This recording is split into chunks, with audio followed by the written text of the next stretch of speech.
So, save the best for last. Oh, yeah. This panel is about reducing stigma and boosting growth for cannabis businesses. Obviously, right up your alley, but particularly with content and marketing.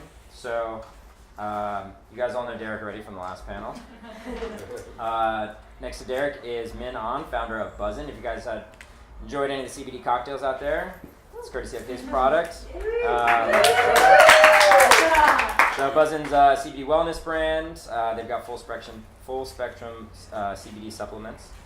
Next to Min is Emma Mannswirth, and Emma is managing director for Pulse Talent Management. Big player in digital advertising. They've run campaigns for Calvin Klein, American Express, Uber, amongst others. And then next to Emma is Vincenzo Landino. Landino. Yes. Usually people get the first name wrong. Vincenzo's CEO and producer at a video production house, Aftermark. They've worked with some big brands, Homes.com, SAP, Tinder, amongst others. There was actually a pretty long list there. So obviously I know Derek's gonna have a lot to say on this panel. But I got Sit back, everybody. Couple questions, and I guess I'll start with Emma. Sure. So changes in perception and stigma, right? Look at cannabis in the last 150 years. It's went from home remedy maybe on the shelf to the war on drugs and the nemesis of America's war on drugs. So now you have sort of the sea change occurring with a lot of boosting businesses and deregulation, decriminalization, everything that's been happening that we see starting with medicinal legislation up now into the recreational space, right? Is this change now being pushed by, do you guys feel like it's being pushed more by consumers or by brands or by both? Is it a push-pull or is it something else? So I will definitely say both. Probably swaying more towards brands and also I think retailers and media. For the brands, it's really, really interesting now that recreational cannabis has been legalized in a few states. Brands are creating real brands. So Cannabis is a client of ours, so they're positioned as like the Hermes of cannabis. So they've got orange packaging, it's very chic. They put to market a vape, it's an $80 price point, cartridges are $50, and it's a very discreet product that you put in your bag, and it's marketed not as indica, sativa, it's, this is a cartridge if you want to feel calm. This is the one if you want to feel energized. So I think their product offering is a lot more sophisticated than it's ever been on the brown side. And I mean, one of their stockists is about to be Barney's. So I think that's a huge leaps and bounds for the cannabis industry. So I think it's this year, Barney's will be launching their first cannabis department. So I think there's such a big difference from someone who is hearing about it in the media to going into a dispensary and buying a bag or a joint, then going into Barney's where you can pick up your Chanel bag and then picking up your pen.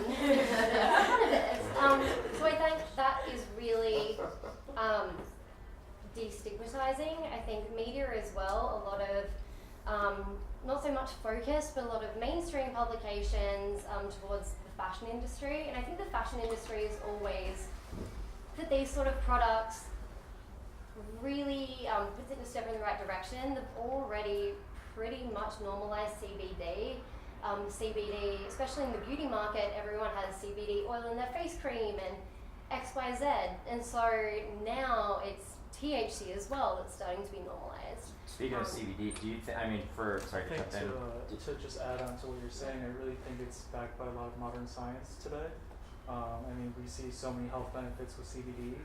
And people don't realize we actually have an endocannabinoid receptor in our body, and cannabis, and just like any cannabis extract, if you take it, it works with the receptors in our bodies to essentially promote healing. I really do think modern science and all these new studies that are coming out. I mean, that's a pharmacology background if anybody's curious. Okay, so, and that's actually, it's you mentioned earlier some of the challenges for marketing and advertising, specifically when it comes to the cannabis space, right? Like Facebook, you can't run ads. Yep. Google Ads, you can't run ads. Yep. A lot of the traditional places where consumer goods or products or services are marketed are sort of off limits. It's kind of a gray area space right now. Some different platforms are kind of coming around, or there's ways around it. Like, do you, and this is probably also a good question for Vincenzo, like, do you feel like content is a viable substitute for just traditional advertising, right? Like all these other traditional places where you might, see an ad for a vacuum cleaner or something else, where cannabis can't necessarily get in. Like, how does content work as a substitute? Well, for us, it's just it's the greatest way to market an idea, because that's really what we're all about. And when it comes to, I think we're a vital part of the mix here, because a brand can try and tell you that cannabis is good or cannabis is not bad all day long, but there's an inherent level of distrust there, because they're asking for a transaction at the end of it. All we want is for you to give us your brain space. We want you to understand and come with us on this journey. So for us, it's much more about finding organic, moving around those things and finding and connecting with our audience organically. And that's why, for us, the strength of the brand, bringing people back to this over and over and over, and then just understanding what they get when they come to Civilized in a digital space, or when they come to one of our physical activations, is just key to everything we're doing. What about when they do want a transaction? What about video? I mean, So I just want to go back to the first question really quick. I think it's consumers that are driving it, right? Derek's story in the beginning was he was a consumer and he wanted to change the stigma because he didn't want to go smoke a joint out back. And so I think consumers do push it just as much as brands. Consumers end up turning into brands. Per prime example. So I would just say that there's you're not wrong. I think it's just a different way of looking at it. But yeah, video is going back to the content question. Does anyone watch YouTube? Who watches YouTube, right? We all do. We all watch something on YouTube, or we search for something on YouTube, like how to fix my furnace, or I don't know, whatever. You've all heard of it? Everyone's heard of it, right? I would say that the cannabis industry is no different, right? So looking at it as if it's different is you're already creating stigma when you're creating your content. So not even just looking at it as anything else. It's we watch things about alcohol all the time. You were mentioning Anthony Bourdain had done actually a really incredible series with the Balvenie whiskey company. Yeah. And it was fantastic content series.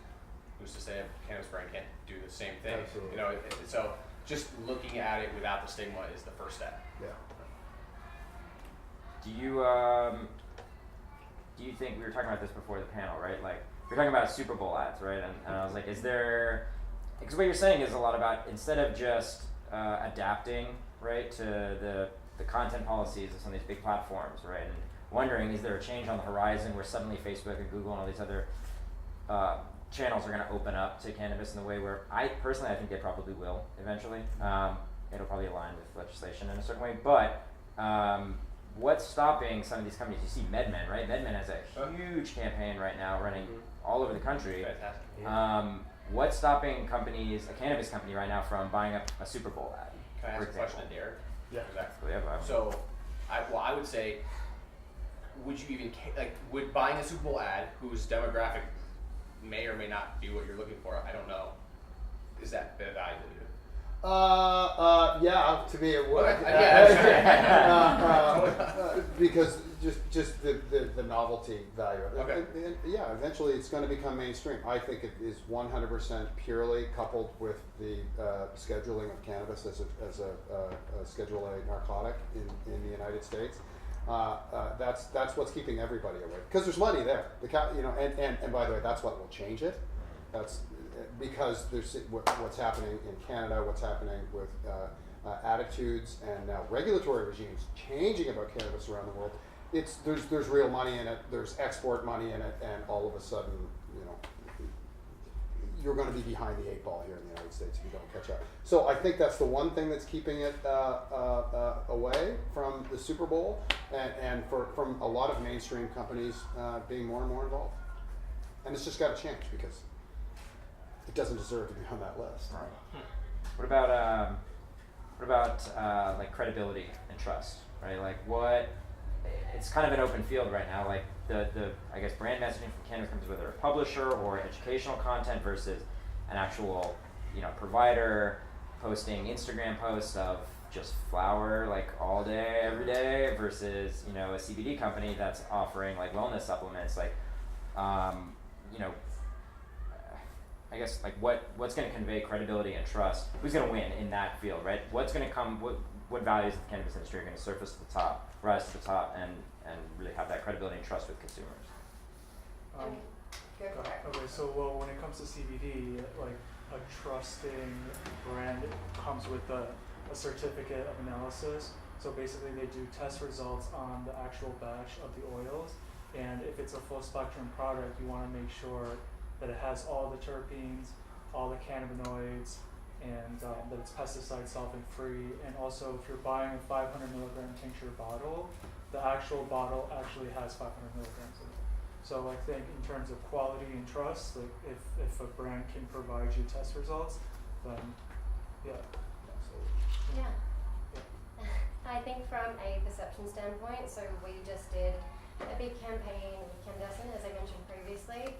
So they really are targeting that higher earning female for the most part. So for us, it was about going to people. So Pulse is an influencer marketing agency. Everything we do is very heavily seeking social media and these social media influencers. I'm not talking about girls in bikinis on the beach. Not at all. They don't sell. Their audience are males. They don't sell anything. Just so that you know. But when we worked with Candescent, we targeted top tier lifestyle influencers. So people who they're following look up to them to know what they should wear, where they should be traveling, what they should be eating. It's sort of a peer-to-peer recommendation from these people that they aspire to. So when they see them with this weed pen, it's really normalizing it, destigmatizing it. They're like, okay, if you're doing this, then I'm interested to try it. And we made the content very educational. We actually, the first round of content was unboxing content. Because the brand is so strong, it's this really strong orange, the first round of content that went live was the excitement about this beautiful cannabis pen and the packaging. And the second round was a lifestyle post. So a beautiful shot of them looking great with the pen, and swipe across and you actually see the product. And it's so important to include the product pretty front and center, even if the first post is lifestyle, because otherwise you're going to get a lot of comments on great dress, but no one sees the product. And so there's an Instagram account that I just started. I was in Barcelona and I had a beer. It was Estrella, and they're a Mediterranean brand. And I went to go check them out on Instagram, and not one photo of beer or anyone drinking beer. And I was like, is this the right account? And so I was checking it out, and I'm like, it is. It's the right account. I was like, if you're 21 and over, follow. Like, okay, so it's the beer company. And their pitch was promoting Mediterranean culture. That's their only focus, is to promote Mediterranean culture on their content, through their content. And I found it really fascinating because the only pull for them is like to get you to come to the Mediterranean and enjoy their beer, because you're probably going to be on that beach you're looking at. What do you want? Cold beer.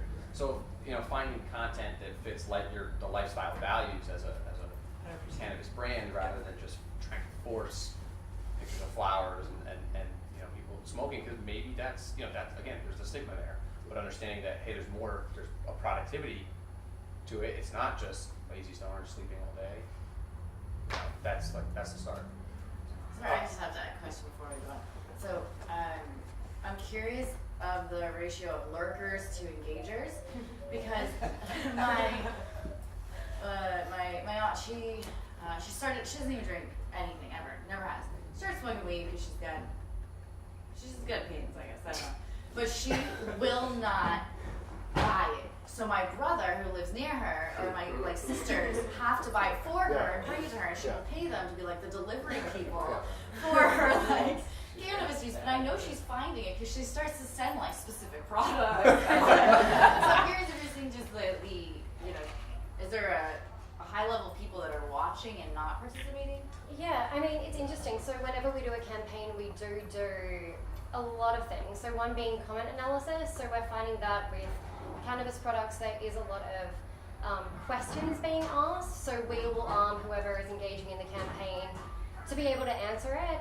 So a lot of people are wanting more information.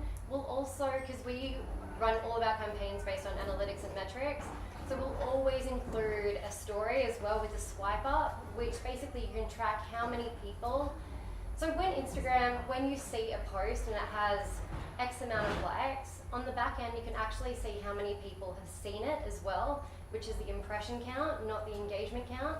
So we can tell how many people have seen the post, and then from there how many people have gone to the stories and swiped up. So through the swipe ups we can check who's searching for more information. Obviously it's not swipe to shop, which is an issue at the moment. I mean, it's definitely a hurdle, but we had a swipe to product information and put in your zip so you could work out where to get it. And it was a huge number of people that didn't engage in the posts, that I guess lurkers, that really did engage, but we were also super diligent with our talent selection. So people who weren't necessarily smokers before, but we knew that their audience demographics would probably relate and be interested. I hope that answered. What about, kind of alluded to this before, but like there's a lot of money, right, in the business right now. I mean, I've heard stories from colleagues and friends that are working with grow houses, suppliers, even shops, and they're bringing in revenue hand over fist. But there doesn't seem to be a commensurate investment in marketing, right? For a lot of the reasons you guys already talked about. Like there's a lot of hurdles, a lot of challenges. You want data performance, you want performance-driven, marketing, and there's not a lot of places to do it. Is there going to be a time when the money catches up? Like, is there a need for it? And if there is, like, what would that look like? What does that landscape going to look like in the future? Like, where is the audience going to be, and how are some of these cannabis companies going to try to reach them? Is it through education? Is it through humor? Is it through? I think it has to. Right now, it's education. You have to play within the confines you're given, right? You can push the envelope as much as you want, and so education is probably the best, because that's what's causing the stigma, right? Is the lack of education. So educational content right now is your best bet. I was going to say too about, I don't know why I thought about this, but just because you can't use Google to promote doesn't mean you can't use Google predictive search to learn what people are actually looking for to go ahead and create content. And that's how we usually create content for clients, is let's find out what people are actually searching for already, which usually isn't educational content. What is, or how to, or how do I do this? So there's probably a lot of that with in the cannabis industry right now of people searching for it. The number one thing I think the cannabis industry needs is role models, because forever we were told it was the wrong thing to do, and the only people that self-identified were people that were somewhat marginalized. They probably had a little less to lose, like lower education, lower income, didn't have a job, yada yada. So everybody who was a doctor, a lawyer, or a professor just completely hid that. And now that the government, let's talk about this. In Canada, October 17th of 2018, that stigma officially went away. Officially, right? Hey, you can all go to the store now and buy it. But consumer behavior didn't change the next day. People still live in the confines of that cannabis closet, and they're gonna for a while, which is why I thought it was so smart that Candescent used Chelsea Handler at their launch event in Los Angeles, because women and men across the spectrum have a certain affinity with her. They believe what she says, and you can say cannabis is good all day long, but when Chelsea Handler says it, people just identify. It's the way the world works, right? So more and more role models will speak out, and that's what will change this, and that's what we need, because governments give you the legal license to enjoy cannabis. We need to give people the social license to enjoy it, and that's what we're trying to do, and that's what role models do. I'm sorry, so do you think that Joe Rogan and Elon Musk helped or hindered that? Joe Rogan and both, but look, there are people that identify with what Elon Musk did on there. I thought it was great. I honestly thought it was great, but I knew there was going to be blowback too. He's in a position where he felt he could do that, and unfortunately, we're in a time when a guy, if he had had a sip of a beer, nobody would have said a fucking thing. Like, these are the types of things that I struggle with. I'll drink beer in front of my kids all day long. I don't vape in front of them, right? So what's the difference? Like, so I'm off topic a bit. No. We actually use mums in our campaign. A lot of mums, a lot of entrepreneurs. Yeah. Normalizing it. Right, that's it. People want to see themselves. Yeah. That's what this Mad Men campaign is doing. This Yes. 2.5 minute video that they've been, talking about for weeks now, as if it's the Apple ad on the Super Bowl 25 years ago. Yeah. It's actually extraordinary. I'm dying to see the damn video. Right? Well, the radio commercials are interesting for Med Men. If you heard them, and the billboards, it's like you're not a you're a nurse, you're a teacher, and like I feel like the marketing team behind that is picking very, very specific occupations. You know what I mean? They're not just trying to throw other something care out there. providers, right? So like compassionate towards nurses. Perfect. Right. Perfect. So I mean, what do you? I guess maybe using that. Go ahead. It makes sense. I mean, we're trying to normalize something that's been so stigmatized for centuries. And so I feel like there needs to be more like healthcare professionals really standing behind cannabis rather than like, rap stars or Snoop like smoking 3 joints and or like videoing it and putting it on Instagram. Right. I feel like, we need to normalize it as much as we can in order to move forward. Absolutely. So, do any of you know about anybody? And I have two more questions, and then we can open up to questions. This is a quick question. Do any of you know any big cannabis brands that are spending, a Med Men aside, right? And you don't have to say the specific amount that your client is, but I'm curious, like in this space, who's throwing big bucks at marketing and content right now? And they're putting everything they can into video and web content and everything else. Do you know anybody? There's a lot. There's a lot. So we have both sides of the value chain. We have our advertising company, which is a full service creative, and our management side. And on the advertising side, we've run campaigns with Cannabis and a few smaller brands. But on the management side, we see which brands are wanting to book our talent. And it's a lot, a ton of them. And more every day, every week, I think the brands are really ramping up. And I mean, a lot of them are putting big bucks into influencer marketing. I think one of the reasons being that you can really target, because you can't market to anyone under 21. So we can really see that their audience is over 21, their audience is majority based in California, so the product's actually accessible. But yeah, it's rolling in. It's great for us. The richest cannabis companies in the world are in Canada right now, and the regulations and the legislation governing their branding and marketing efforts, it's really draconian.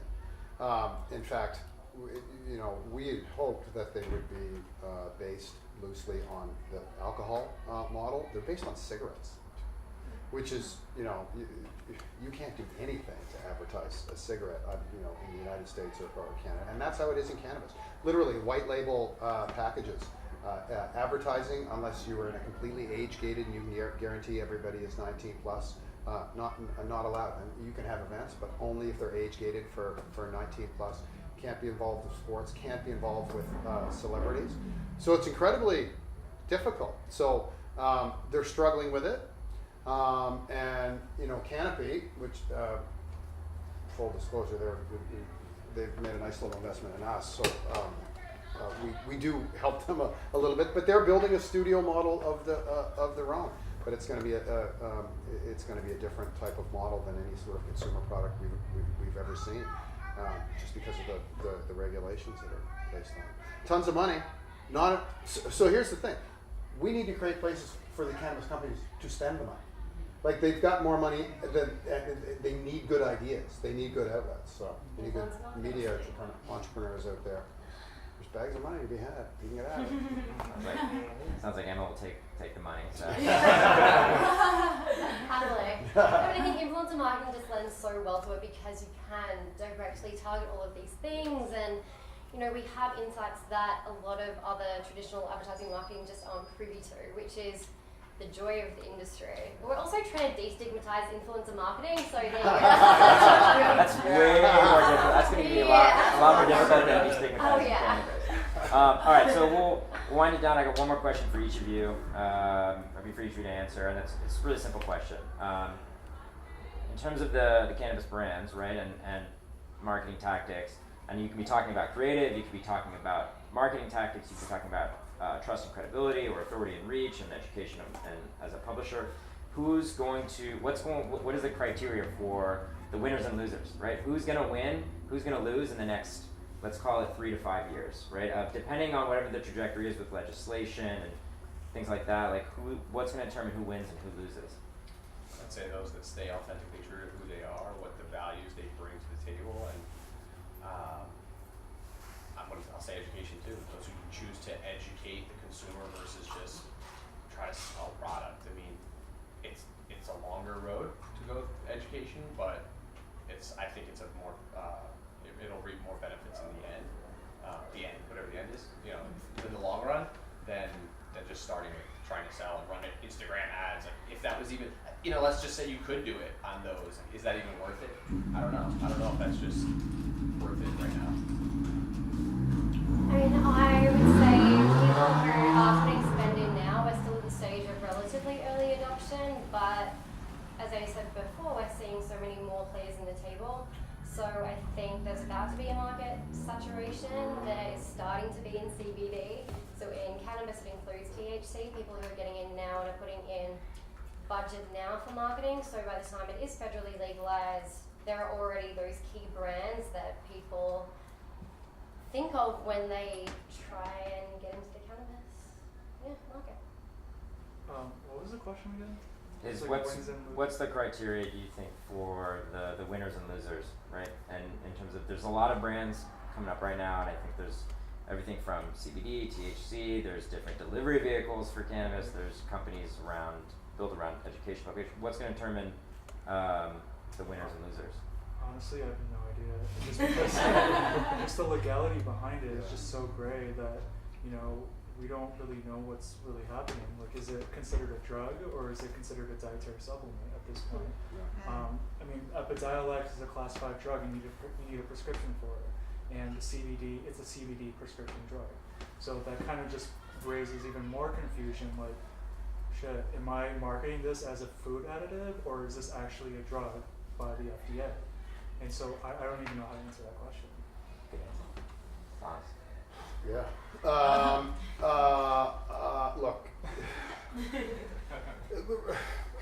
legislation and regulations aside, I think operations are going to want to, and marketing operations are going to be what sets a successful cannabis company aside. Because when you think about it, there's never really been anything like what's happening in cannabis happen. This is a fully illegal industry that's going fully legal. It's not like we have to invent demand for the product. We have to adjust it. And as much as I don't identify with stoner culture or, what we were talking about, the bikini girls, right? They might not sell anything, but there's still companies out there that are going to market like it's 1989, and they're probably going to find people, because this is cannabis. It is such a broad marketplace, and if you can slice and dice your little demographic the right way and appeal to them to the right way, there's cannabis consumers in every one of them. So if you can create a dirtbag brand for dirtbags, go ahead. If you want to do that, there's money in there. It's just whether or not you can successfully manage your operations, your brand, your marketing initiatives to do it. I think that's a good point, creating a brand no matter who you're targeting. If it is like the dirtbags, right, or if it is like the super high-end fashion girls and anyone in between, realizing who your audience is for your product offering and targeting them. Yeah. Cool. Thanks, guys.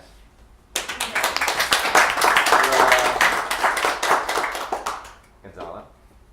So given that all you either have worked for or represented or done work on behalf of cannabis or a CBD company or brand, have you faced any risks in operating or working in regions that may be considered illegal or regulation is gray or to be determined? From my Texas? understanding, maybe CBD might have faced less resistance in certain markets. Like, I'm curious whether it's risk-free or how you decide to operate in those spaces and whether it's a decision you make or not. Or I'm a Canadian who lives in California, so I'm very honest with TSA every time I cross, and I tell them, I'm not in the cannabis business, I'm in the media business. That's all I tell them. But when we started this in 2014, Canada was an illegal jurisdiction. The United States is still more or less an illegal jurisdiction federally. So it's the risk of travel more than anything. I never feared the risk of stigma or any blowback, simply because it was pretty clear to me where this was going, and whether it was going to take 2 or 3 or 5 or 10 years. There was no putting the genie back in the bottle. And once we looked at the pace of social change when we were about to do Civilized more than anything. We looked at the same-sex marriage issue and how it just sort of tick, tick, tick, tick, tick, tick, tick. And then you hit 25, 26, 30 states, and it's just boom. Like it's a continuum, and that's the tipping point, and that's where it sort of and that's the direction that cannabis was going. So it's happened a little more quickly than we expected, but other than really, crossing borders and maybe putting a vape pen in my carry-on from time to time, I don't work too much. Yeah, I have a pretty funny story about that. One of the girls that we worked with was a travel influencer, and she was so excited when she got the pen, and she was like, cool, I'm about to go to Mexico, I'm going to take some great content. We were like, girl, number 1, do not take it on the plane. Number 2, it's illegal in Mexico, so if you post with the geotag, then it's criminal activity. And then also you can't mail cannabis products. So for our campaign, we actually had to hand deliver, which was fine because we could educate the talent, but obviously it's not scalable. So I think in influencer campaigns specifically, having an experiential part of it is a really smart way to go. Eat it. So how do you guys feel about like CBD for animals and THC for animals? Because I've been experimenting with CBD for my cats. And because we had my cat on cat Xanax, and I think we'd go out of town, and the person watching the cats didn't know how to give the cat the Xanax because he would like spit it up and claw them, and so he would like have withdrawals. And that's like a seriously terrible thing. And so I'm just curious to, number 1, know your opinions on using CBD with animals, and number 2, if you have recommendations for CBD brands for cats. So I'm actually all for CBD for pets. Okay. I rescued my dog from a dog meat farm in Korea, and before CBD, he was just like a mess. I couldn't even touch him. Like, he would hide under the bed whenever I even stood up. And then I put him on CBD, and 3 months later, he's just like a totally different dog. It's amazing. And we also sell pet tinctures if you're interested. My 15-year-old beagle, I give her CBD. She had glaucoma, so she actually has no eyes. She has like prosthetic eyes, and she's 15. I mean, we'll get it. But I tell you, about 3 months into giving her CBD, 3-4 months, she can. She walks better. She can see again. Well, I want that. no, but I definitely can see the difference, and she's way less anxious for sure. Yeah, mine too. But I like CBD for pets. I started on a CBD regime, and immediately I felt a difference. But then it kind of went away. If you smoke and then you right. take CBD, it just takes away. Oh, I know, I'm a mess. But here's my caveat with it. I like it, but I've heard anecdotally that it can diminish over time. I don't know, and it's the I don't know that we need to take out of this equation. We are talking about stuff that needs to be tested rigorously. We have all of these anecdotal stories about cannabis and CBD and how it's responded. People have responded to it for years, and now with CBD just over the last few years. We need some conclusive research on this. It's like the vape pens.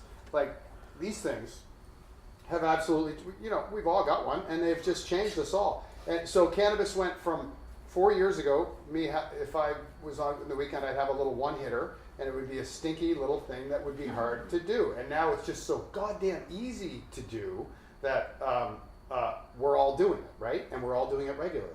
But it's not lost on me that it's 1955 and 4 to 5 physicians are recommending Marlboro. We don't know what the fuck this is going to do to anybody that does this continually for 5, 10, 15 years. And I'm not worried about CBD, but we do need to know. We've got to have long-term valid testing up and down the dial. I mean, that's a big reason why we didn't go into pens, because I'm a pharmacist, so anything you put into your lungs in terms of inhalation or just smoking, you're really just irritating your lungs. And so we kind of want to just stray away from them, just stick with the oils and like sobs. Yeah. I mean, I still smoke the pens. Do as I say, not as I do. Yeah, you have a question? I have a question. So I'm in LA, and one of the organizations is called LAVA. It's the Los Angeles Venture Association, and it's about 30 odd years old, with a bunch of old mostly white guy venture capitalists that are there. And one of the things that I wanted to ask you about, probably Eric, you more than the youngsters over here, and I see you. Thanks. Hi. Is it and other conversations I've had. So people, some folks that were constantly judgmental of people that smoked, calling them stoner hippies, that would never be caught dead smoking at all in their lives, and would probably rail against their family members if they caught them, are suddenly touting the holy grail of profit in cannabis. Yeah. And they're glassy-eyed with greed, not glassy-eyed from being stoned, they're glassy-eyed from greed. And I just I personally am offended by it, because I find it just, just offensive and I was just kind of wondering what your thoughts are on it. Well, and I was going to take you aside and ask you, but I figured I'd throw it out to look, for me, and we've raised a little bit of money over the last few years, both in Canada and the United States, and it's been remarkable how many really wonderful people who believe in cannabis and believe in what we're trying to do are out there. But like everything, assholes are everywhere. Yeah. And you could. I don't have a test for that. I don't have I just know it when you're around one. So. I just personally wouldn't take any money from somebody that I didn't think was in it for the right reasons. That would just be fundamentally something we would never do. But yeah, there's a lot of them around, and they're forgetting how much harm has been caused by those attitudes over the years, and now they're just flipping, and yeah, it's distasteful. Another question? Strong close. I have a question. There's a lot of talk about the stigma of cannabis and attitudes and consumer attitudes around it. What tools are you guys using, or what are you guys doing to put hard data behind kind of how these attitudes are changing over time? What are you guys looking at? Great question. We do a poll every year, twice a year actually, with PSB Research from Washington, and we don't study top line consumer data like do you or don't you. We find cannabis consumers, and we dive into the culture. We find out what do they think about cannabis and sex, what do they think about cannabis and TV. We really get in there deeply, and that just allows us to shape what we do every day. And data to me can be that. I remember the first time somebody ever showed me crosstabs, and I looked at somebody, this is this age, and they buy these things. You're like, oh my fuck, it's that easy. Like there are so many little nuggets within data that I just love using. Yeah, I agree. I'm in market research. Yeah. This isn't exactly market research, but I will say, so Zach and I are partners at Bell and Ivy, and we have worked with some cannabis companies. We actually just opened an office in Las Vegas. And I grew up there, and I'm pretty aware of the fact that the hotels are fairly concerned about the profit that is going to be taken away when cannabis is introduced. Because people, they drink so much. Will they stay in their room? Will they gamble on those iPads they left them? Will they go downstairs? What do they want to do when they're taking CBD or cannabis instead of getting drunk? Yeah. And that alone, watching all of those guys freak out, says to me, people are coming around to the idea a little bit more, and they're starting to make moves. So I don't know if that answers your question. Yeah. Yeah. Yeah. What do you think? Yeah. Thanks very much, guys. Appreciate it.